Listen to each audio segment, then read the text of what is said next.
Hello, everyone. This is Omni Talk Retail. I'm Chris Walton. And I'm Mezzenga. And we are coming to you live from day 3 of NRF 2026 in New York City.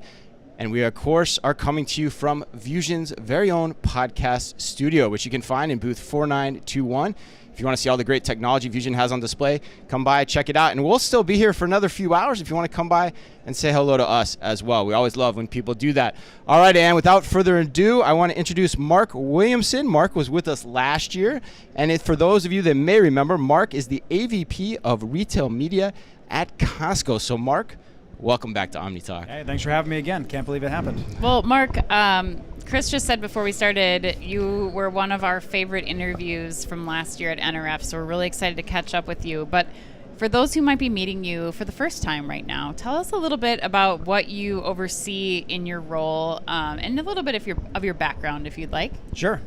So I've been with Costco for a little over 2 years, okay. And I'm responsible for our retail media business, which is new but not new. And really, the idea here is to figure out how to bring the best of the retail media industry, the things that advertisers, brands are most excited about doing with retailers, and figuring out a way to do it in the Costco way. Excellent. And so, which is easier said than done. Yeah. But something we're still very excited about. Yeah.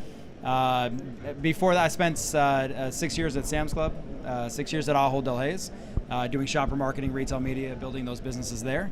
And then spent some time within Epsilon and CitrusAd, supporting retailers in their ambitions to set up retail media networks. So it's in your blood. You've been doing it on all sides of the business for the last several years. Yeah, so I inadvertently backed into this industry. I'm very happy I did. I feel very fortunate to have been able to do it, especially closer toward the beginning. Right. So I think I get to wear the title of OG. Which is great, and once it gets boring, I'll stop. I'll find something else. Yeah, it's been great. Retail never gets boring. Yeah, I think there's a lot of people in the industry that could say that they kind of backed into it and then fell in love with it too. There's no major for retail media, or at least there wasn't at the time. Right. And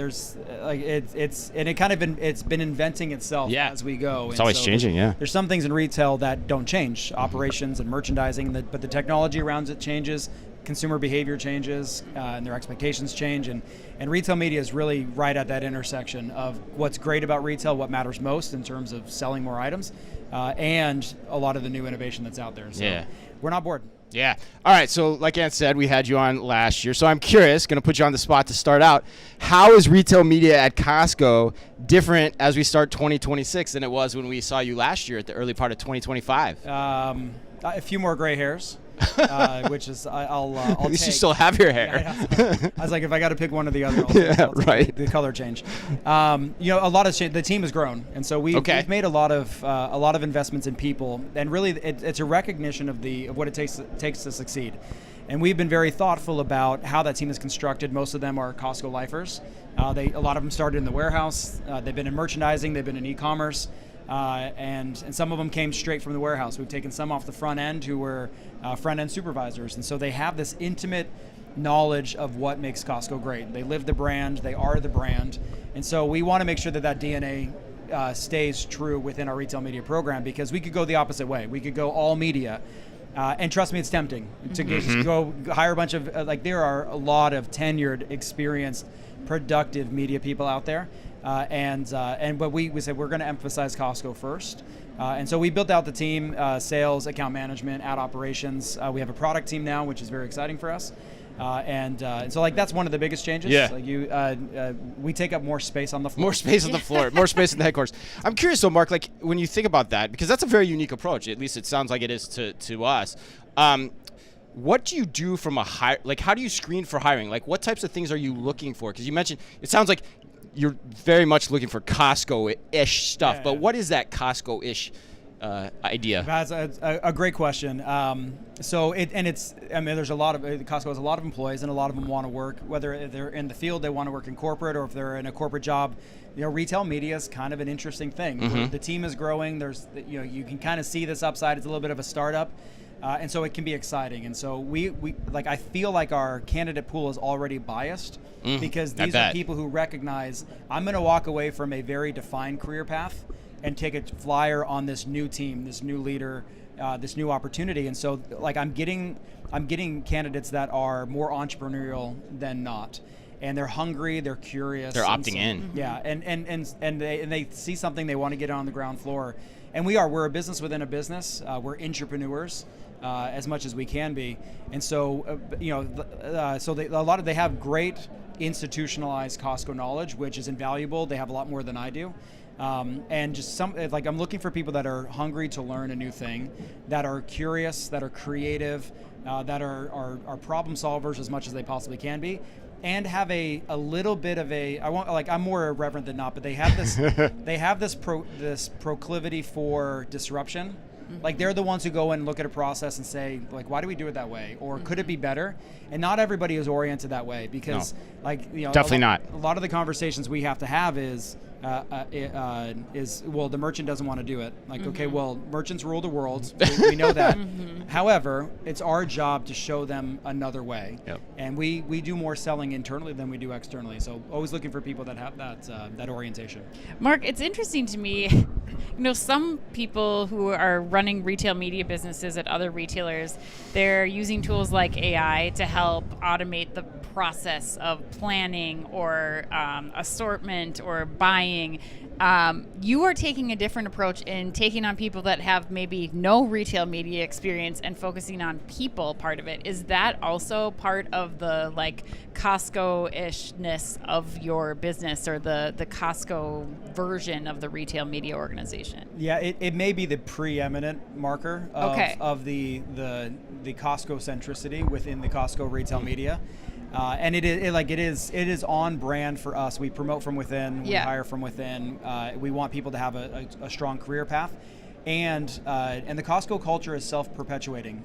It doesn't have to be forced on people, because for a lot of them, it was their first job, was a job during college, whatever it may have been, and so they perpetuate the culture. And so if you take an outsider like me, who can bring in the knowledge about retail media, what's I could definitely steer it in the opposite direction. And so in some ways they're my babysitters, to keep me honest. But at the end of the day, whatever we do has to reflect the values of Costco, and so that's the role they play. It's essentially Costco at the end of the day. It's really refreshing, and I'm sure for our audience to hear too. How does that then trickle down to what the member experience is going to be like? Like, how do you think about retail media being uniquely Costco when it comes to, not pushing ads on people and really having it be an additive thing to my member experience as a Costco member? So apps and technology, I have 25 filters on my team who look at what we do and say, that doesn't make sense.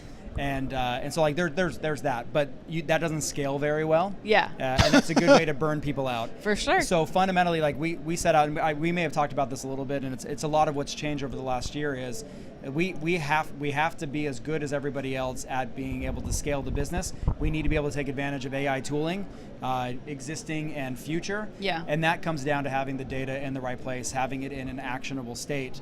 And so that's how we'll solve for that. Is personalization at scale cannot be done by humans.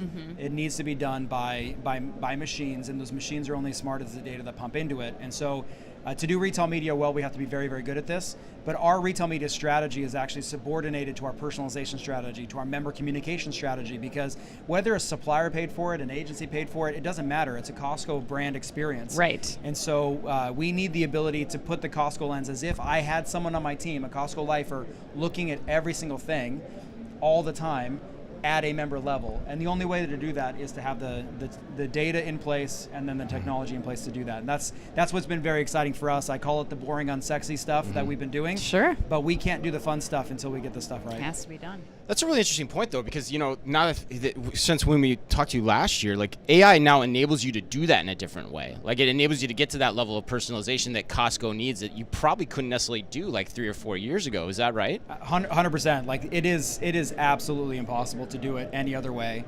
And this has been an interesting discussion for us as a company, because we're not as data-driven as others. We have merchants that are incredibly good at their jobs. Right. They find amazing items they know our members will love, and they drive a bargain that gets that highest quality item at the lowest possible price. And data can help serve that, but we don't look at the data the same way. Are our members buying the things that we're putting on the floor, and are they renewing their membership? Those are the two KPIs that matter more than anything else. Okay. And so for us, we have to remember the context that we're competing in, and then figure out, okay, well, there is still a ton of data that we can mine, figuring out how do we communicate with each member in a way that curates the warehouse experience, curates the e-commerce experience in such a way that it shows them even more that we know them. Our merchants know our members so well, and it comes through in the items that they pick. Mm-hmm. Can we do the same thing from a member communications perspective, whether supplier funded or organic or whatever it is? Can we do the same thing? But like, it's impossible to do that with 135 million cardholders worldwide. It's impossible to do it without the use of data and technology. Right. Well, and one of those products that essentially the merchandising team does a great job at picking every single day and every single year is, of course, the Kirkland brand, which is now a huge brand in and of itself in the retail landscape. How does that factor into your decision making and your strategy? Like, how do you work around or within the constraints of, trying to be what the Kirkland brand needs to be from a retail media standpoint? Yeah, it's a great question, and it's one I get a lot, because Kirkland Signature is a large brand. Yep. It's not just a house brand. It's not like, it is a brand, and one of the things when we look at what drives members to join, and particularly what gets them to stay, is Kirkland Signature. Yeah. Mm-hmm. And so there's one way to interpret it is Kirkland Signature is a threat to all the people that I want to partner with. And so I can go in and I can say, hey, you know what? You got to play defense against our house brand, because there's two items. There's the national brand and there's KS. If you want shelf space, you got to compete.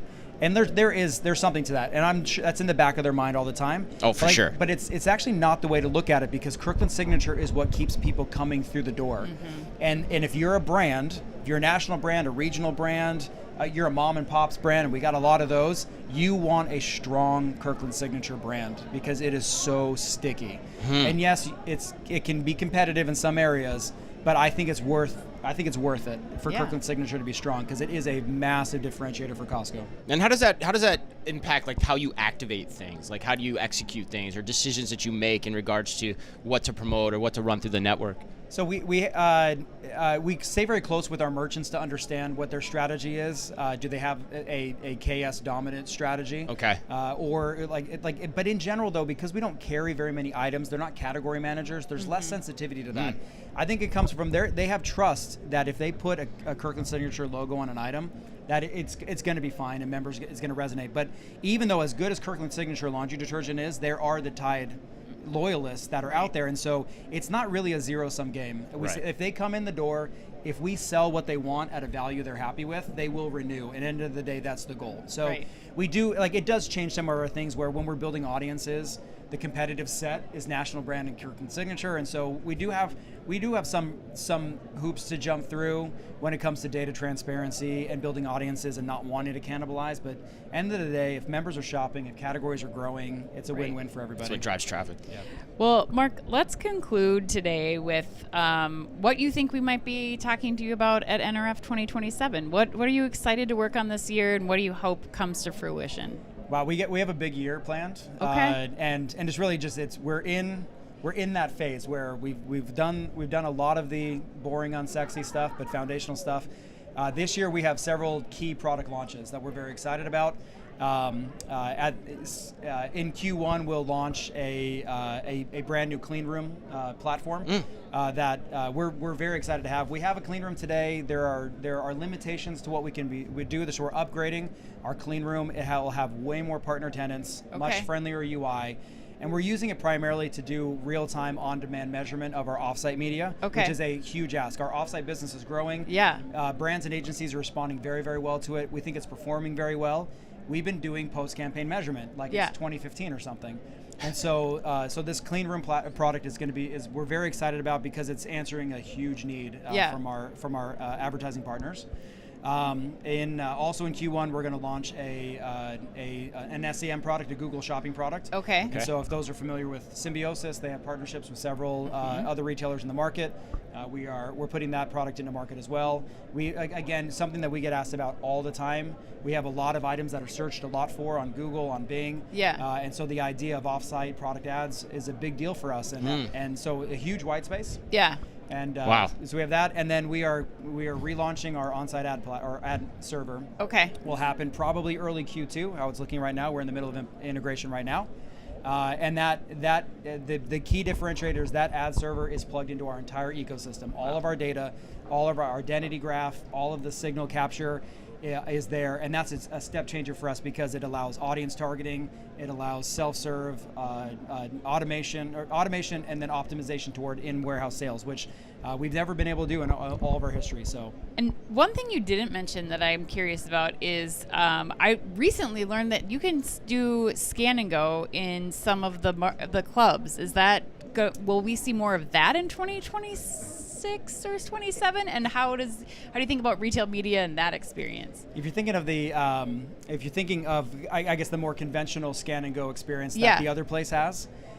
We have our own iteration of it. So we have a warehouse mode, and so there's a digital membership card component, which is it's kind of a speedway through the entrance process, the fuel station process, the checkout process, because your payment's attached to it, right? And it helps to facilitate a faster transaction. Okay.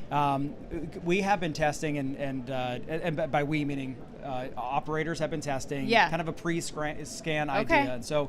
Within that, within warehouse mode, we have an inventory lookup tool that was launched, which is very popular with our members. So you can actually search inventory and prices within the app in the warehouse, and so you can know, is it in this warehouse? Is it for sale? Good luck finding it. Yeah. We don't have any wayfinding because things move around a lot, but there is a good response to that, and I think we'll continue to innovate in that space.